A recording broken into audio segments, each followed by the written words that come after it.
when the Obamacare law was working its way through Congress, it was very troubling. People are so angry about it, they want it repealed. Well, they should. Yes. They should. It's a very disturbing law. And as I watched this process, I realized why so many people have lost trust in our government. Because our governments, both state and federal, are violating basic and essential principles of good government. Let me give you a few examples. Number one, fiscal responsibility. So we should not be spending money we don't have. We shouldn't be burdening our children with crushing debts. And then secondly, legislation should be passed with an open, honest process. It should be transparent. We shouldn't have backdoor deals and legislative kickbacks. And they shouldn't be voting for laws they haven't even bothered to read. And then finally, and this is probably the most important part of this process of good government, is that the laws need to be within the limits of the Constitution. And so let me give you an example of a law that violates all three of those basic rules and principles, and that's Obamacare. Because Obamacare will crush us with debt. It's just going to expand and expand. The costs are going to go out of sight. And then secondly, we all know it was passed behind closed doors with special deals, legislative kickbacks. They didn't even read this law before they passed it. How could anybody read thousands and thousands and thousands of pages? They just rammed it down our throat. It is. I mean, I've read the whole law, and even after reading it... You and I are the only two. There you go. You don't even know what they're going to do because it says over and over, the Secretary shall determine, the Secretary will arrange. I mean, the Secretary is going to get to decide everything, and that's Don Berwick. We can talk about that, too, later. But so here we have a law that violates these major important principles of good government, so people should be very upset. The last one is that the law is unconstitutional.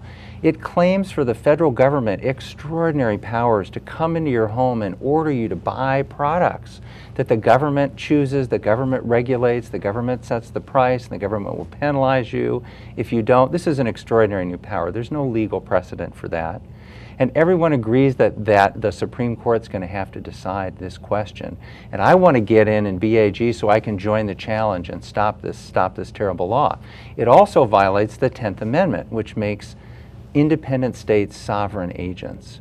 And so Obamacare is going to control so much state funding. It's going to order states to pay for things that they don't want, don't need. And it's going to take so much state money that education and roads and all these other things that are important are going to be harmed.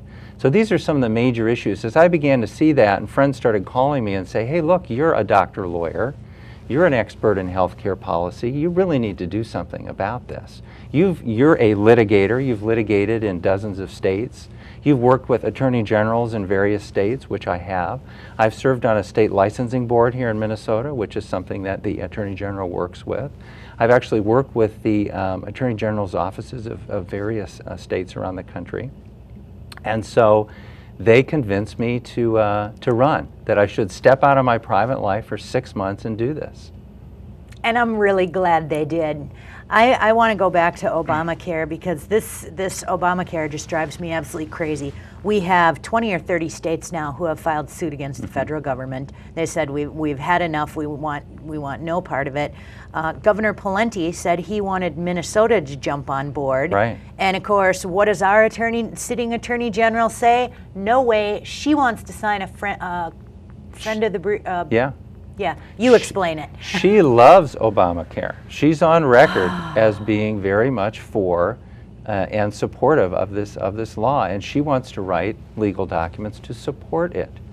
So, wow, what can I say? I mean, the job of the Attorney General is to defend the state against unconstitutional intrusions, and I say that when your lawyer refuses to defend you, it's time to fire them and get a better lawyer. Oh, exactly right. I mean, that is the Attorney General's job, is to look out for the people of Minnesota. And if there isn't if there is a clearer violation than Obamacare, I want someone to tell me what it is. Right. It's very troubling on so many levels. I mean, the current Attorney General also needs to do consumer protection, and I've done consumer protection lawsuits in many states.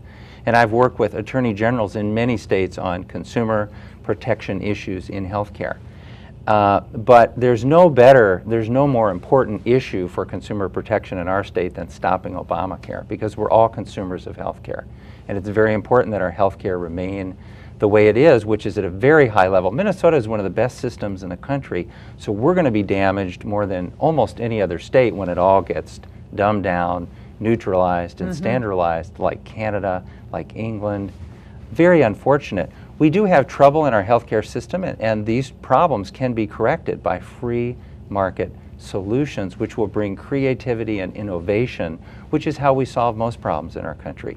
But nationalized government systems crush innovation. They crush creativity. You can see that in Canada, you can see that in England, you can see that in the Soviet Union and in other systems that are like that. And so the very engines and processes that are going to solve our problems will be crushed by this nationalization. Now, historically, it's very interesting because, you know, Harry Truman tried to nationalize healthcare in 1946, and the people rose up and stopped him. It was the biggest Republican wave in history, or over the last 100 years. 55 seats in the House, and I believe 13 Senate seats, but they flipped the entire Congress. 1994, Bill Clinton tried to nationalize health care, flipped the whole Congress. And it looks like now in 2010 we're going to see history repeat itself. Mr. Obama has tried to nationalize health care, and I believe that people are going to stand up and turn the Congress over and stop this process one more time. Because the liberty to choose your health care decisions, the liberty to make those choices for your own family is a very important liberty, and I don't think the people of this country are ready to give that up. I don't think they are. I don't think they are.